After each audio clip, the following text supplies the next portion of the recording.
Assalamu alaikum dear students. This is Utbah Safwan Khan and I'm your course instructor for retail management. This is week number 12, lecture number 12. Students, आज हम merchandise plan के बारे में पढ़ेंगे। अमूमन जो retailers होते हैं, जो चीज़ वो ख़रीदते हैं, ख़रीद कर उसे फिर अपने वेयर हाउस में या डिस्प्ले पर उसे रखते हैं और रख कर उसे बेचते हैं, और बेचते इस अंदाज से हैं कि उनकी प्रॉफिटेबिलिटी ज़्यादा से ज़्यादा हो जाए। इस पूरी जो इस पूरा प्रोसेस जो है, इस पूरे अमल का नाम मर्चेंडाइजिंग है या मर्चेंडाइज प्लानिंग है। ये मर्चेंडाइज वो चीज़ कहलाती है जिसको रिटेलर ख़रीद रहा होता है और ख़रीद कर आगे उसको बेच रहा होता है। तो अब ये मर्चेंडाइज प्लान बनाना क्यों ज़रूरी है?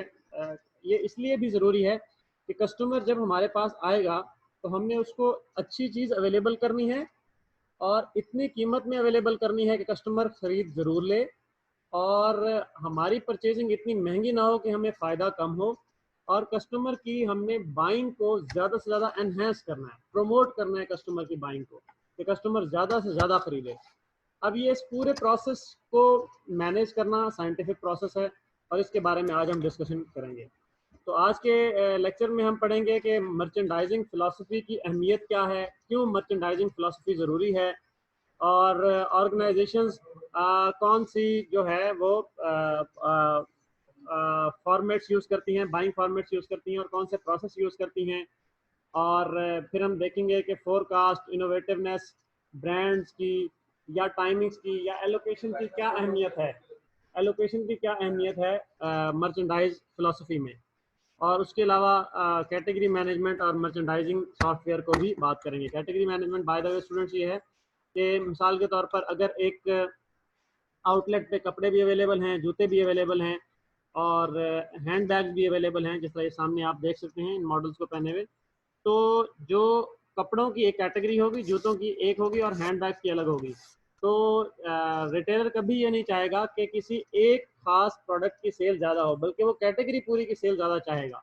मिसाल के तौर पर कपड़ों की कैटेगरी अच्छा परफॉर्म नहीं कर रही है, उनमें से एक दो ब्रांड्स अच्छे चल रहे हैं, लेकिन ओवरऑल कैटेगरी अच्छा परफॉर्म नहीं कर रही, तो उस पूरी कैटेगरी को आगे लेकर जाना है। तो इस तरह से ये जो है इसको हम आगे मैनेज करते हैं। जी स्टूडेंट्स, आप लोग यकीनन बड़े बड़े स्टोर्स पर गए होंगे, आउटलेट्स पर गए होंगे, वहाँ पर आपने या आप कपड़ों के ब्रांड्स ख़रीदने के लिए जाते हैं। डिफरेंट आउटलेट्स हैं मुल्तान में कपड़ों के ब्रांड्स के, जैसे ये रोड है जिस पर पिज़्ज़ा हट है, ये गुलगश्त में।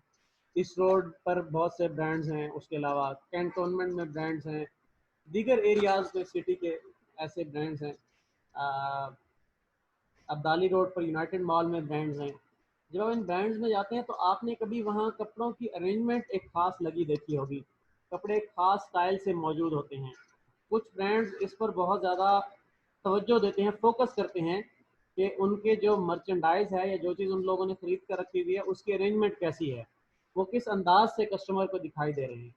और ये सिर्फ कॉस्मेटिक इफेक्ट नहीं होता, या सिर्फ ऐसा इफेक्ट नहीं होता जो कि सिर्फ खूबसूरत दिखाई देने के लिए, या एस्थेटिक इफेक्ट नहीं होता कि एस्थेटिकली क्योंकि खूबसूरत लगते हैं कपड़े लिहाजा इन्हें ऐसे ही प्लेस कर दिया जाए तो अच्छा है। बल्कि इसके पीछे एक थिंकिंग इन्वॉल्व होती है, इसके पीछे एक अंडरस्टैंडिंग इन्वॉल्व होती है कि ऐसे मर्चेंडाइज को मैनेज करने से हमारे कस्टमर ज़्यादा प्रोडक्ट बाय करेंगे। तो ये एक पूरा एक नॉलेज है जिसके बारे में आज हम डिस्कशन करेंगे। तो मर्चेंडाइजिंग की डेफिनेशन सबसे पहले डिस्कस कर लेते हैं कि ये बेसिकली उन एक्टिविटीज का कॉम्बिनेशन है जिसमें हम कोई गुड्स या सर्विसेज को खरीदते हैं या एक्वायर करते हैं सबसे पहले, और फिर उसके बाद उनको अवेलेबल करते हैं कस्टमर को। अब जब हम खरीद लेंगे तो खरीदते वक्त उसकी कॉस्टिंग हमने उसकी परचेजिंग ऐसे करनी है कि हमें चीज़ कॉस्टली ना पड़े। फिर उसके बाद हम उसे कस्टमर को अवेलेबल करेंगे। कैसे अवेलेबल करेंगे, किस जगह अवेलेबल करेंगे, ये इंपॉर्टेंट है। किस वक्त पर अवेलेबल करेंगे, ये इंपॉर्टेंट है। किस प्राइस पर अवेलेबल करेंगे, ये इंपॉर्टेंट है। और किस क्वांटिटी में अवेलेबल करेंगे, ये इंपॉर्टेंट है। कि हमने फॉर एग्जांपल हमने एक कपड़ों का आउटलेट खोला है और उसमें हमने जो है वो जीन्स की 34 वेस्ट की जो है वो जीन्स के ट्राउजर्स रखे हैं। अब वो 34 वेस्ट के हैं, हमने जस्ट 10 आइटम्स रखे हैं, but the Eid is coming by, और उसके बाद कस्टमर ज़्यादा खरीद सकता है। कस्टमर अगर ज़्यादा खरीदेगा, हमारी 10 जो पेयर ऑफ ट्राउजर्स हैं, अगर वो शॉर्ट हो गए तो इसका मतलब है कि हमने कुछ नए आने वाले कस्टमर्स को लूज कर दिया है। तो हम क्वांटिटी का भी ख्याल रखेंगे, यानी कि हमने जिन 3-4 चीज़ों का ख्याल रखना है कस्टमर को प्रोवाइड करते वक्त, किस जगह पर हमने प्रोवाइड करनी है ये इंपॉर्टेंट है, किस वक्त प्रोवाइड करनी है ये इंपॉर्टेंट है, किस कीमत पर प्रोवाइड करनी है ये इंपॉर्टेंट है, और किस क्वांटिटी में प्रोवाइड करनी है ये इंपॉर्टेंट है, ताकि हमारे प्रॉफिटेबिलिटी में ज़्यादा से ज़्यादा इजाफा हो। और जो रिटेलर का जो गोल है वो ज़ाहिर है प्रॉफिटेबिलिटी होता है, उसमें ज़्यादा से ज़्यादा इजाफा हो, या उसका एक और गोल ये भी हो सकता है कि मार्केट शेयर ज़्यादा से ज़्यादा लेना चाहे, या कोई भी रिटेलर का गोल है, तो उस गोल को पूरा करने के लिए मर्चेंडाइजिंग बहुत इंपॉर्टेंट रोल प्ले करता है। It start from purchasing and it ends at providing the product और सर्विस टू द कस्टमर। तो ये इंपॉर्टेंट है। तो ये कुछ हमने मर्चेंडाइजिंग के बारे में पढ़ा। अब मर्चेंडाइजिंग फिलॉसफी किसे कहते हैं, जो मर्चेंडाइजिंग का काम है इसके बारे में जो कि गाइडलाइंस होती हैं उनको मर्चेंडाइजिंग फिलॉसफी कहते हैं। यानी जो इसके पीछे थॉट प्रोसेस इन्वॉल्व होता है, जो इसके पीछे हिदायत होती हैं, या जो रिटेलर के जहन में जो खाका होता है उसे मर्चेंडाइजिंग फिलॉसफी कहते हैं, सादा अल्फाज में। तो इसमें डिफरेंट तरह की मर्चेंडाइजिंग हो सकती हैं, प्रोडक्ट फोकस मर्चेंडाइजिंग भी हो सकती हैं, और कंज्यूमर फोकस मर्चेंडाइजिंग भी हो सकती हैं। तो प्रोडक्ट फोकस मर्चेंडाइजिंग जो है वो इंडिविजुअल एसकेयू पर फोकस करेगा, और कंज्यूमर फोकस मर्चेंडाइजिंग जो है वो इस तरह से कस्टमर को चीज़ें प्रोवाइड करेगा, कस्टमर ज़्यादा से ज़्यादा उन चीज़ों को बाय करे। हम चीज़ों को ऐसे असॉर्ट करेंगे, ऐसे उनको डिस्ट्रीब्यूट करेंगे, कस्टमर ज़्यादा से ज़्यादा बाय करे। एक छोटी सी एग्जांपल लीजिए स्टूडेंट्स, आप गोरमे की बेकरी पर गए होंगे। गोरमे की बेकरी की जो बिस्किट वाला जो पोर्शन होता है उसमें आप 15 से 20 या इससे भी ज़्यादा टाइप के बिस्किट्स देख सकते हैं। अगर गोरमे सिर्फ एक टाइप का बिस्किट रखेगा तो क्या उनकी बिस्किट्स की उतनी सेल होगी जितनी 15 टाइप के बिस्किट्स रखने में सेल होती है? हालांकि उन सब बिस्किट्स में माइनर डिफरेंस होता है। कभी किसी में सॉल्टेज टेस्ट ऐड करते हैं, किसी में स्वीट टेस्ट ऐड करते हैं, किसी में ऊपर उसके स्प्रिंकल करते हैं शुगर को, किसी में चॉकलेट का फ्लेवर ऐड कर दिया जाता है। तो ये सारी जो डिफरेंट वैरायटीज जब हम कस्टमर को प्रोवाइड करते हैं तो उससे उसकी परचेजिंग एनहेंस होती है, और हर कस्टमर अपनी अपनी एस्थेटिक्स के मुताबिक, अपने अपने टेस्ट बर्ड्स के मुताबिक परचेजिंग कर लेते हैं। For example someone likes chocolate biscuits, उसने चॉकलेट का कलर देखा, तो चॉकलेट के कलर ने उसके थॉट प्रोसेस को उसको इनिशिएट किया कि maybe I should buy chocolate biscuits, और थोड़ा सा उसके जहन में एक चॉकलेट का टेस्ट का एक एक हिंट आना शुरू हो जाता है कि that is how the chocolate biscuit smells और टेस्ट। तो उसने वो उसकी तरफ सोचा, फिर उसने देखा चॉकलेट बिस्किट्स की कैटेगरी में भी 2-3 तरह के बिस्किट्स रखे हुए हैं, तो जिसमें मतलब ये उसमें शुगर के भी हैं और दूसरे जो स्प्रिंकलिंग शुगर के साथ भी हैं। There are variety of options. तो उन ऑप्शंस की हेल्प से कस्टमर की परचेजिंग का जो प्रोसेस है वो इजी हो जाता है, और कस्टमर ज़्यादा से ज़्यादा परचेजिंग करता है। हर कस्टमर अपनी अपनी चॉइस के मुताबिक वो चीज़ें लेकर जाता है। तो हम कस्टमर फोकस मर्चेंडाइजिंग में इन चीज़ों पर फोकस करते हैं, कस्टमर की इनसाइट, उनका उनकी अंडरस्टैंडिंग, उनकी प्रेफरेंस, और वो जिस तरह से परचेज करते हैं, उनका जो है सोशल नेटवर्क्स पर वो क्या सिग्नल्स दे रहे होते हैं कंज्यूमर्स, या उनकी शॉपिंग पैटर्न्स क्या हैं। इन सब चीज़ों को देखकर हम कंज्यूमर फोकस्ड मर्चेंडाइजिंग करते हैं, और प्रोडक्ट फोकस मर्चेंडाइजिंग में हम जस्ट अपनी प्रोडक्ट पर फोकस करते हैं। यानी कि ये दो एंड्स हैं मर्चेंडाइजिंग को देखने के। एक है from the eyes of the consumer, एक है from the eyes of the producer. तो प्रोड्यूसर की तरफ से जो चीज़ आप मर्चेंडाइज करेंगे, प्रोड्यूसर की निगाह से करेंगे तो वो प्रोडक्ट फोकस्ड होगी, और जो कंज्यूमर की निगाह से मर्चेंडाइज करेंगे वो कंज्यूमर जो है फोकस्ड मर्चेंडाइजिंग होगी। तो ये मर्चेंडाइजिंग फिलोसफीज थी।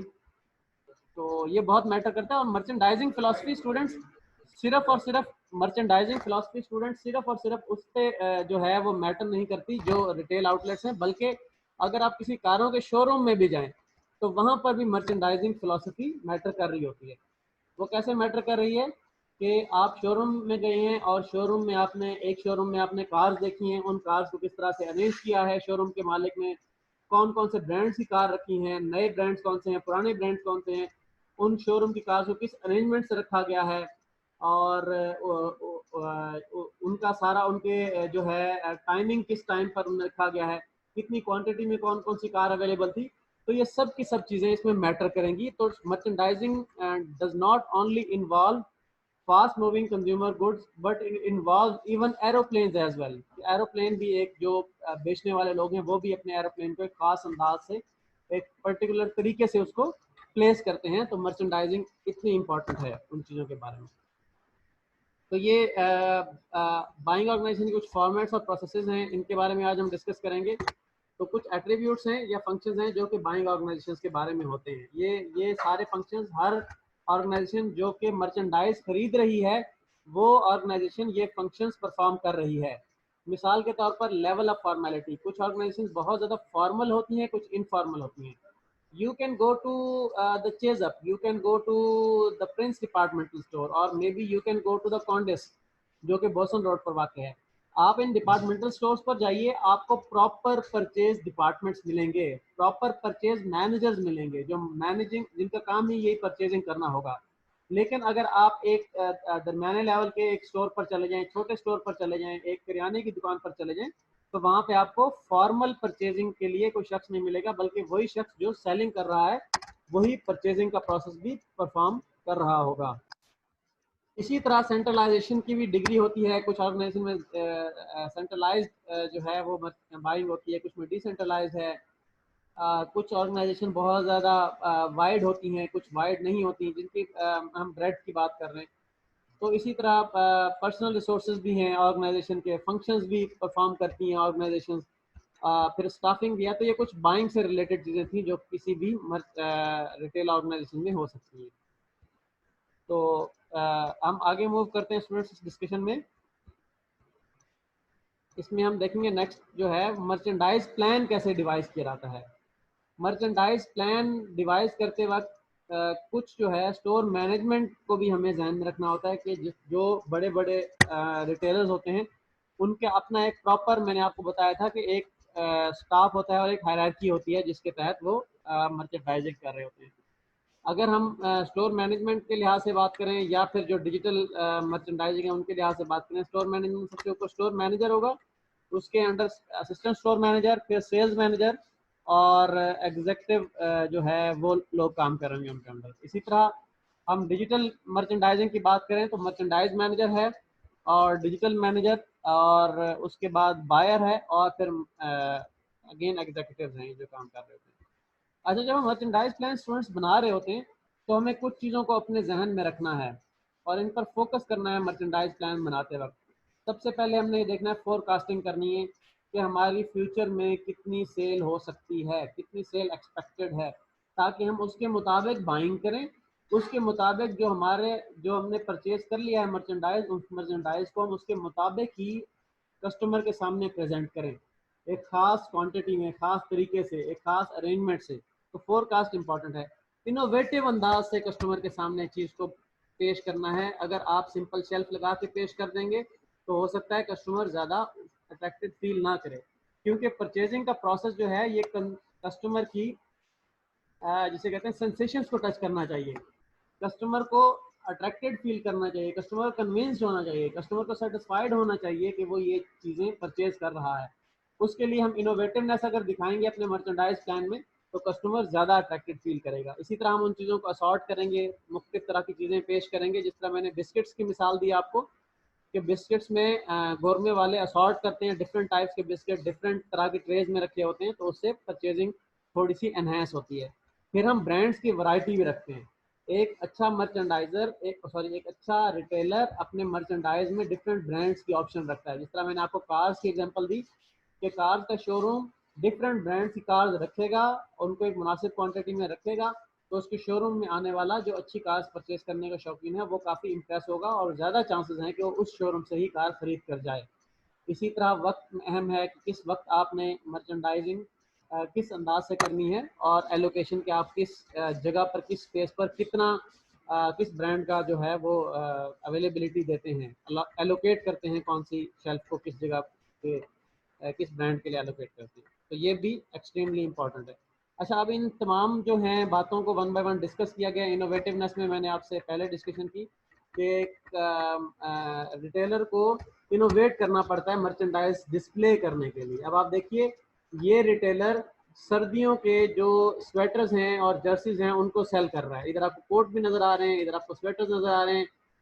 आई think these are female sweaters, और इधर कोट्स जो नज़र आ रहे हैं ये मे बी मेल कैटेगरी है, या may be these might also be the female category. लेकिन आप देख सकते हैं किस इनोवेटिव स्टाइल में उन लोगों ने ये इनको अरेंज किया हुआ है अपने मर्चेंडाइज को। और यही इनोवेटिवनेस जो है वो कस्टमर को अट्रैक्ट करेगी और कस्टमर को बाइंग तक लेकर आएगी, because businesses are running on software ideas, on these are the software skills. ये सॉफ्ट स्किल्स होती हैं जो कस्टमर को कन्विंस कर देती हैं किसी चीज़ को खरीदने के लिए।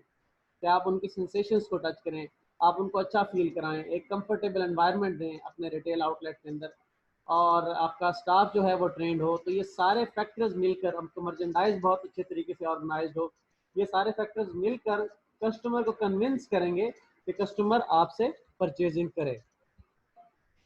तो इसके साथ साथ जो है प्रोडक्ट लाइफ साइकिल इम्पॉर्टेंट है। प्रोडक्ट्स लाइफ साइकिल में आप देखेंगे कि इंट्रोडक्शन फेज में है आपका, जो है रिटेल बिजनेस ग्रोथ में है, मैच्योरिटी में, डिक्लाइन में। अकॉर्डिंगली आप अपने मर्चेंडाइज को भी उसी तरह से ही प्लान करेंगे। फिर अगेन असॉर्टमेंट की मैंने आपसे बात की, असॉर्टमेंट में बिस्किट्स की एग्जांपल दी गोरमे के, उसमें भी इसी तरह से हम देखते हैं कि किस किस तरीके से हमने बिस्किट्स को सॉर्ट करना है, अरेंज करना है। ये एक चॉकलेट शॉप की असॉर्टमेंट दिखाई गई है कि हैं तो ये सब chocolates, you can see it on the screen, this is mouth watering by the way. And ये चॉकलेट्स आप डिफरेंट कलर्स में देख सकते होंगे।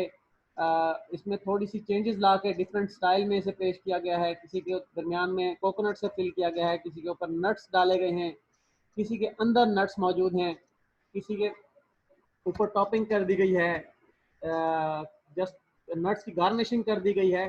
तो there are so many options.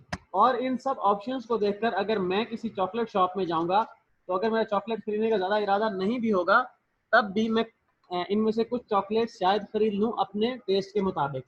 तो ये असॉर्टमेंट, ये डिफरेंट तरीके से इसको डिफ्रेंशिएट करना चॉकलेट्स को, डिफरेंट टाइप की प्रोडक्ट्स बनाना, इसकी मदद से भी कंज्यूमर अट्रैक्टेड फील करता है फॉर परचेजिंग समथिंग। ब्रांड्स की मैंने आपको बात की कि एक कार शोरूम पे अगर डिफरेंट टाइप के कार्स मौजूद होंगी, तो कार्स खरीदने के शौकीन अफराद अट्रैक्टेड फील कर सकते हैं और वो हो सकता है उसे परचेजिंग करके जाएं। Look at showroom over here. तो ये ऑटो डीलर है या एक कार के एक जगह है, तो वहाँ पर उन्होंने डिफरेंट टाइप की कार रखी हुई है, डिफरेंट कलर्स में रखी हुई है और उनके खास अरेंजमेंट से रखा हुआ है। तो ये इनका merchandise plan, this can help consumers in making better decisions, better in favour of customers and better in favour of the retailers, जिससे रिटेलर की जो सेल्स है वो एनहेंस होती है। स्टूडेंट, इसमें एक और इम्पॉर्टेंट कॉन्सेप्ट जो है वो कैटेगरी मैनेजमेंट का है। कैटेगरी मैनेजमेंट में कुछ फर्म्स पूरी की पूरी कैटेगरी को ही साथ लेकर चलती हैं। मिसाल के तौर पर मैंने आपको पहले बताया कि एक प्रिंस डिपार्टमेंटल स्टोर है, वो कपड़ों में भी डील करते हैं।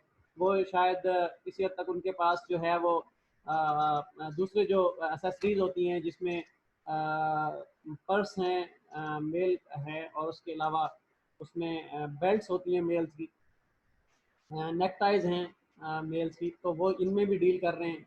उसके साथ साथ वो अनस्टिच्ड में भी डील कर रहे हैं और बच्चों के कपड़ों में भी डील कर रहे हैं। और उनका एक नीचे जो है वो एक ग्रॉसरी स्टोर भी है जहाँ से आप ग्रॉसरी कर सकते हैं। अब ये 5-6 कैटेगरीज हम प्रिंस डिपार्टमेंटल स्टोर जो कैंट में मौजूद है उसकी बना लेते हैं। Number 1 male clothes, number 2 clothes for children, number 3 clothes for women, number 4 accessories for men, जिसमें बेल्ट, टाइज और पर्सेज आ जाएंगे। उसके अलावा अनस्टिच्ड क्लोथ्स हैं मेल्स के जो मौजूद हैं उसी एक स्टोर में। और उसके अलावा सबसे नीचे वाले फ्लोर पर उनका एक जो ग्रॉसरी स्टोर है। अब इन सब ये डिफरेंट कैटेगरीज हैं। तो प्रिंस डिपार्टमेंटल स्टोर वाले चाहेंगे कि कैटेगरी एज ए होल अच्छा परफॉर्म करे या एक कैटेगरी एज ए होल आगे जाए। तो पूरी कैटेगरी पर फोकस करते हैं, तो उसे कैटेगरी मैनेजमेंट कहते हैं। तो इसमें मर्चेंडाइजिंग टेक्निक ऐसे यूज की जाती है कि पूरी की पूरी कैटेगरी की सेल्स एनहेंस हो, सिर्फ उनमें से कुछ प्रोडक्ट की सेल एनहेंस ना हो। तो आप देख सकते हैं कि उस कैटेगरी के लिए सेपरेट मैनेजर्स लगाए जाते हैं, सेपरेट स्टाफ एलोकेट किया जाता है, सेपरेट जो है डिस्प्ले टेक्निक्स यूज़ की जाती हैं जिसकी मदद से वो सेल्स करती हैं। और ये एक पूरी साइंस है स्टूडेंट्स। इसमें बहुत सी जो है मार्केट रिसर्च फर्म्स हैं, जिस तरह एसी नीलसन है जो पाकिस्तान में भी रिसर्च करती है, और बेवरेज कंपनी जिस तरह कोका कोला और पेप्सी और दीगर FMCG companies in AC Nielsen से अपनी रिसर्च करवाते हैं और इनके डेटा को यूज़ करते हैं फॉर डिसीजन मेकिंग। तो इनके डेटा को भी कंपनीज यूज़ करके डिसीजन मेकिंग के लिए कैटेगरीज को ही आगे लेकर चलती हैं और बनाती हैं। अच्छा, ये मर्चेंडाइज आखिरी बात करता जो स्टूडेंट, अब ये मर्चेंडाइज जो प्लान था, ये मर्चेंडाइज मैनेजमेंट थी, ये मैनेजमेंट सिर्फ रिटेलर यूज नहीं कर रहा होता, बल्कि एफएमसीजी भी इस नॉलेज को यूज करते हुए रिटेलर्स को मैनेज कर रही होती है। फॉर एग्जांपल कोक या पेप्सी भी मर्चेंडाइज मैनेजमेंट के नॉलेज को यूज करते हुए और मर्चेंडाइज प्लान के नॉलेज को यूज करते हुए रिटेलर को मैनेज कर रही होंगी, और उन्होंने अपने मर्चेंडाइजर बनाए होंगे, अपने मर्चेंडाइजर लगाए होंगे, उनको एम्प्लॉयमेंट दी होगी, मुलाजिम रखे होंगे, जो मुख्तलिफ आउटलेट्स पर जाकर पेप्सी और कोक के प्रोडक्ट को इस तरीके से अरेंज करेंगे कि जिस तरीके से कंज्यूमर ज़्यादा से ज़्यादा बाय करें। क्योंकि अगर एक दुकानदार से कोक की चीज़ ज़्यादा बिक रही है तो बिक तो कोक की चीज़ रही है, इन एंड कंपनी को फायदा है कि दुकानदार ज़्यादा चीज़ें बेचेगा तो कंपनी से और डिमांड करेगा, तो पूरा इस तरह से साइकिल चलेगा। तो कंपनीज भी इस नॉलेज को यूज़ करती हैं और इफेक्टिवली यूज़ करती हैं। तो मर्चेंडाइज मैनेजमेंट के नॉलेज को, it's not just about retailer but it's about the companies as well who are providing their goods और सर्विसेज टू द रिटेलर्स। जी student, this was all about today. इंशाल्लाह next week एक नए topic के साथ मुलाकात होगी। Thank you very much. अल्लाह हाफिज़।